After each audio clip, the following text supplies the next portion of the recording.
Welcome back to Good Crypto. In the first part of this video, we analyzed a real-life example of a DCA bot that generated over 200% returns on Bitcoin in under 5 months.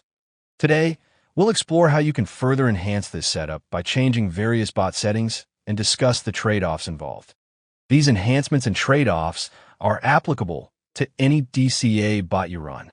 The most powerful lever you can pull is increasing the size multiplier of your averaging orders.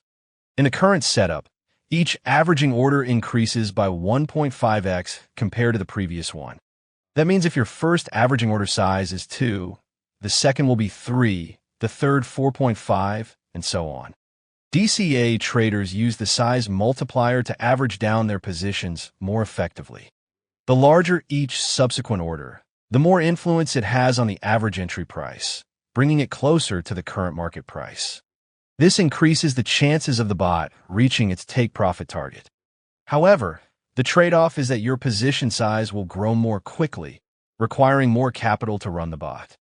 The influence that the size multiplier has on the bot is reflected in the distance of your take-profit from the market price at the time of each averaging order execution. In this case, our take-profit is set at 1% from the average entry price. When the bot enters the position initially, the take-profit will be placed at 1% above. However, as the price falls to the first averaging order, your average position price will be higher than the market, as it's now an average of your entry and the first averaging orders.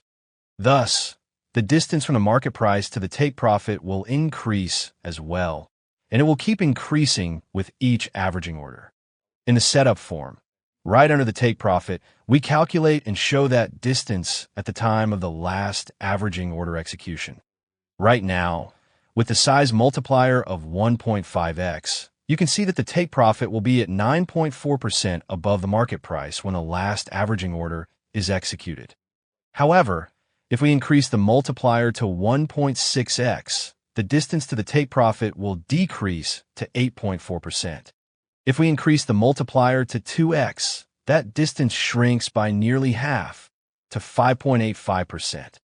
Now, if the 10th averaging order is reached, the price would need to bounce back by less than 6% for the take-profit to be reached instead of the initial 10%. This obviously increases the success rate of the bot and decreases risk.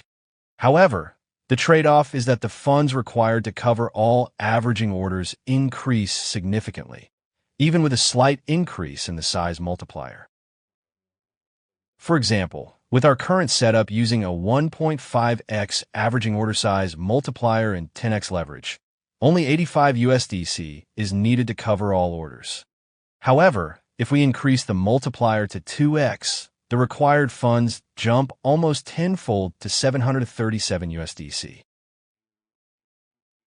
By increasing the order size multiplier, we are also unlocking another profitability lever, increasing the take-profit percentage to 1.5% or even 2% if you decide to take the size multiple to 2. Higher take-profit percentage directly boosts the setup's profitability, while the additional price bounce required to hit the take-profit is compensated by the decrease coming from the higher order size multiple. With a 2% take-profit and order size multiple at 2, you will instantly have on your hands an even more profitable setup with arguably less risk. Another way to improve the setup is to explore a more efficient entry strategy, such as using a trailing order to enter the initial position. Currently, we use a simple market order that buys Bitcoin immediately.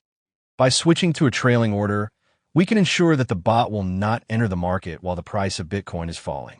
Considering Bitcoin's relatively low volatility, we can set the trailing distance at 0.8 or 0.7%. Our trailing entry will keep at 0.7% above the market price if Bitcoin is falling and will only enter when the price rises by 0.7%, decreasing your risk. Last but not least, we can add 1 or 2 additional averaging orders. As it stands, the last averaging order will be placed 23% below the initial entry level. However, by adding 2 more averaging orders, we would have an additional 10% of potential Bitcoin dip covered, making the setup safer and more robust. The downside: the bot will require a lot more funds to run. For example, with an averaging order size multiple set to 2 and 10 averaging orders, we would need 740 USDC to run the bot. But if we add 2 more averaging orders, the amount of funds required will rise to 2,600 USDC. To sum up, we've just walked you through our Bitcoin DCA bot that completed over 400 profitable iterations in 5 months, generating a 200% return or 3x the initial investment. We have also shared a few ideas on how you can enhance this setup and discuss the trade-offs involved. And that's all for today. If you have any questions about this setup or are interested in more DCA bot case studies, join our Telegram channel dedicated to DCA bot trading. You can find the link in the description. Thanks for watching. Don't forget to like, subscribe, and stay tuned for more updates from Good Crypto. See ya!